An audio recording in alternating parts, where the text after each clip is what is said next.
Tervist! Üks YouTube'is ja teistes sotsiaalmeediakanalites tervise teemadel nõuandeid jagav inimene, keda ma võtan alati äärmiselt tõsiselt ja kelle arvamusi ja intervjuusid ma üritan kuulata ja mõnikord ka üle kuulata, on doktor Rhonda Patrick.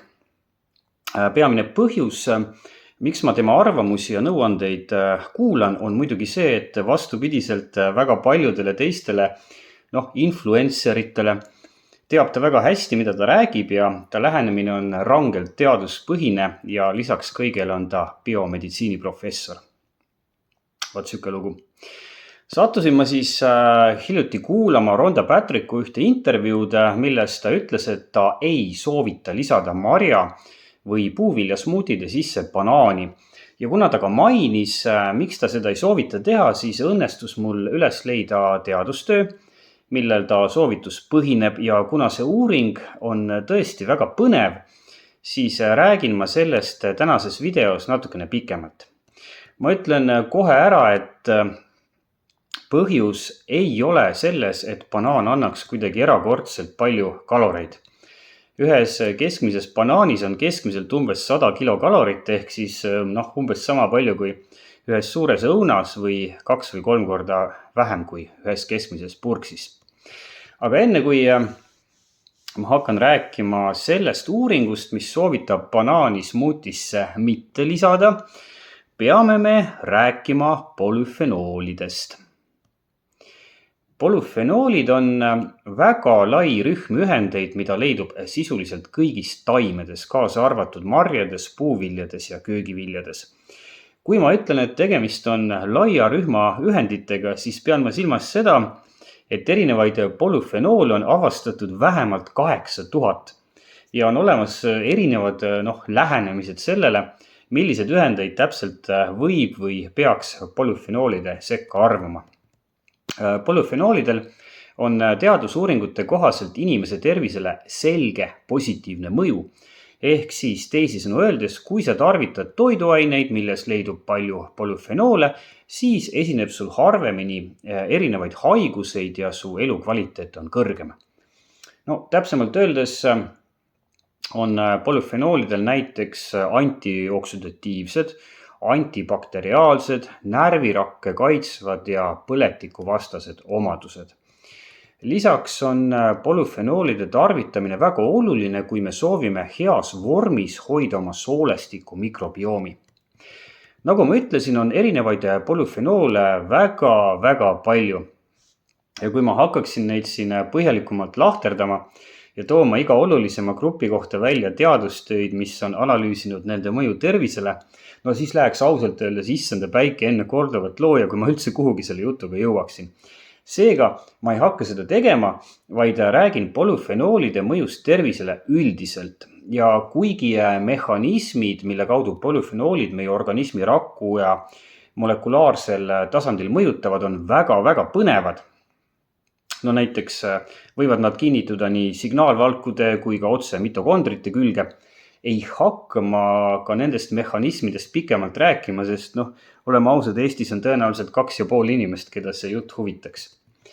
Aga väga hea koht, kust seda ülevaadet alustada ja sisuliselt võiks selle ülevaate siin ka lõpetada, on see 2024. aasta märtsist pärinev metaanalüüs, kus võeti kokku 14 varasemat heal tasemel uuringut, mis hõlmasid kokku enam kui 50 000 inimest ja analüüsiti siis seal uuringus seda, kuidas mõjutab polüfenoolide rikas toitumine metaboolse ehk ainevahetussündroomi riski. Ainevahetussündroom on selline hinnanguline tervislik seisund, mille puhul on sul välja kujunenud mitu erinevat ennekõike südame-veresoonkonna haiguste riskifaktorid, nagu näiteks kõrge verelõhk, üldine rasvumine, kõrge kõhuõõne sisese rasva kogus, kõrge veresuhkrutase, madal HDL-kolesterool, kõrge LDL-kolesterool. Ehk siis sisuliselt sa oled peamiselt omaenda kehva tervisekäitumise tõttu jõudnud olukorda, kus sa juba tarvitad elus püsimiseks või hakkad elus püsimiseks peagi tarvitama suures koguses tablette.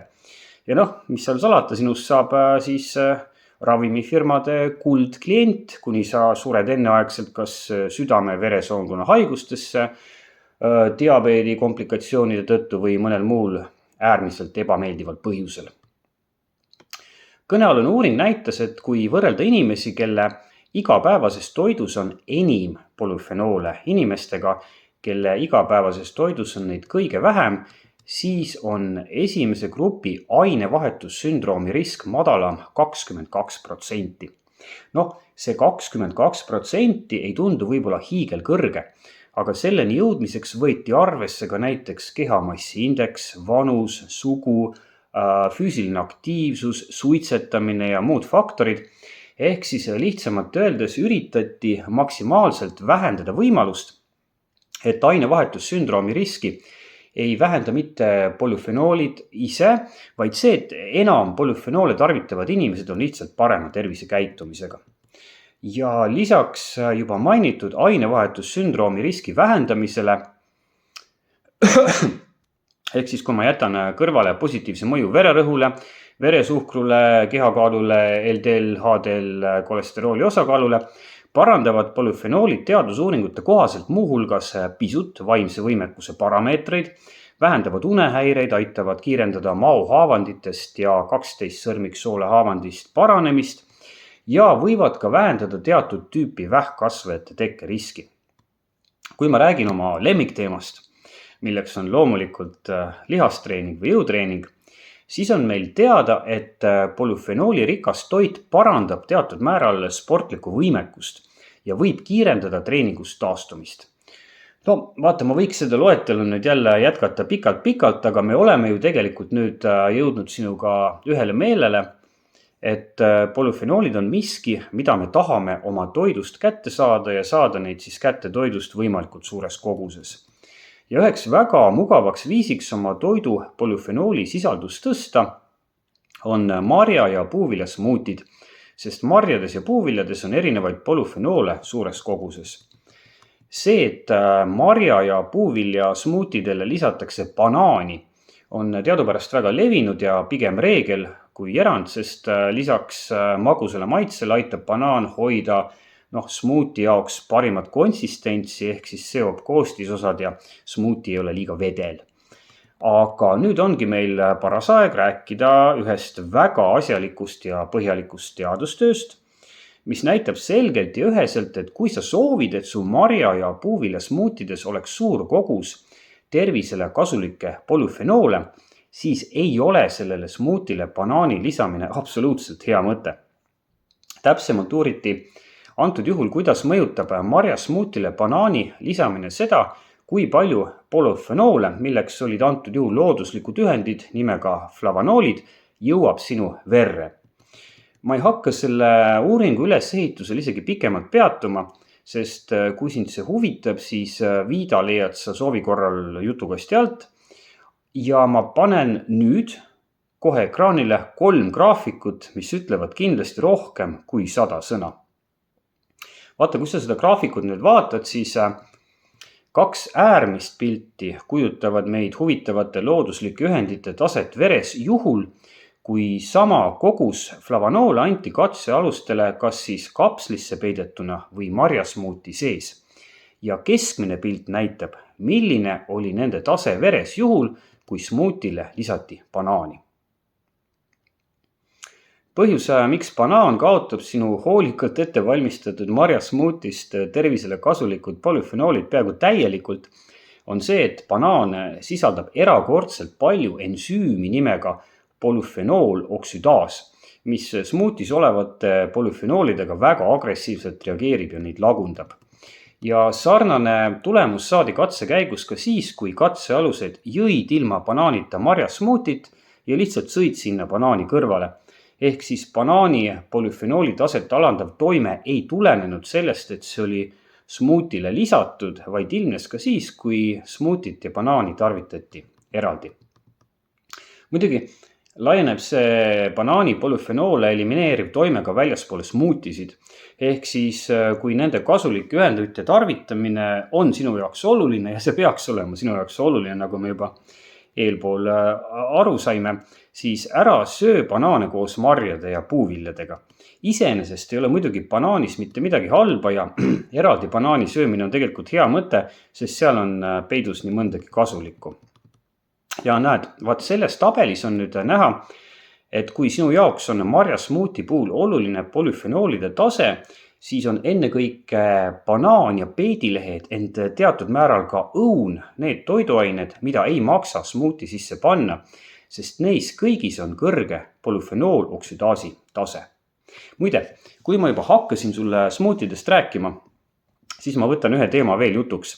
Nimelt on väga levinud arvamus, et kui sa ei taha äkiliselt ja suures mahus tõsta oma vere glükoosi taset, ja see on oluline, kui sa pead tähtsaks diabeetilist kontrolli ja tahad ka muidu vähendada riski, et sa võid haigestuda teist tüüpi diabeeti, siis on parem süüa marju ja puuvilju nende looduslikul kujul, mitte neid smuutis purustades. Ja kui sa nüüd mõtlema hakkad, siis see tundub ju tegelikult üsna loogiline väide, sest võiks arvata, et kui sa marjad ja puuviljad blenderis purustad, siis pääsevad neis sisalduvad süsivesikud kiiremini verre ja tõstavad selle glükoosi taset kiiremini. Kõlab loogiliselt, on ju? Aga huvitaval kombel ei vasta see arvamus absoluutselt tõele.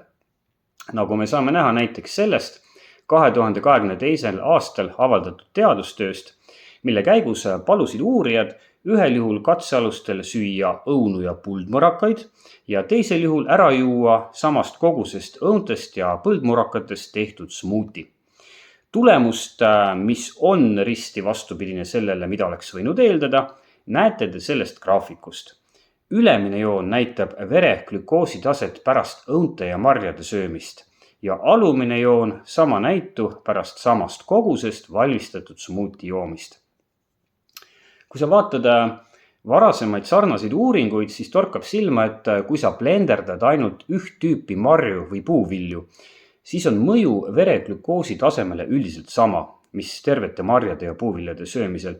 Aga kui sa paned kokku marjad ja puuviljad, millest ühel ei ole seemneid ja näiteks antud uuringus võeti õunal seemned välja ja midagi sellist, millel on suure kiudaine sisaldusega seemned, ja muide on üsna selge, et blenderdamise käigus vabanevad kiudained ja polüfenoolid on kogu selle teema juures ju tegelikult võtmetähtsusega, eks ole, siis nagu antud juhul põldmurakal, siis on tulemus selline, nagu me nägimegi.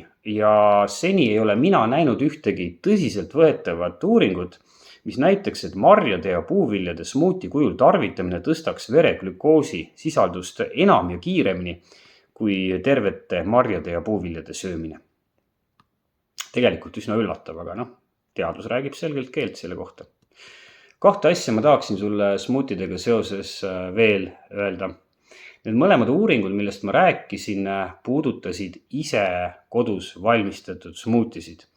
Ja kui sa ostad poest valmis toote, siis ei pruugi teatud eeldused enam tõele vastata, sest ausalt öeldes jumal teab, mida nad on sinna smuuti sisse tegelikult pannud. Ja teiseks, kuigi smuuti on tervislik jook, ära unusta, et see sisaldab siiski sarnaselt igasugusele toidule ja joogile kaloreid. Ja kui sul on oluline päevas tarbitavate kalori hulka jälgida, siis ära unusta, et smuutis on kalorid täiesti reaalsel kujul nagu olemas. Ja rohkem polegi nagu midagi, tee siis oma smuuti valmis ja võta treeningule kaasa. Jõusaalis näeme!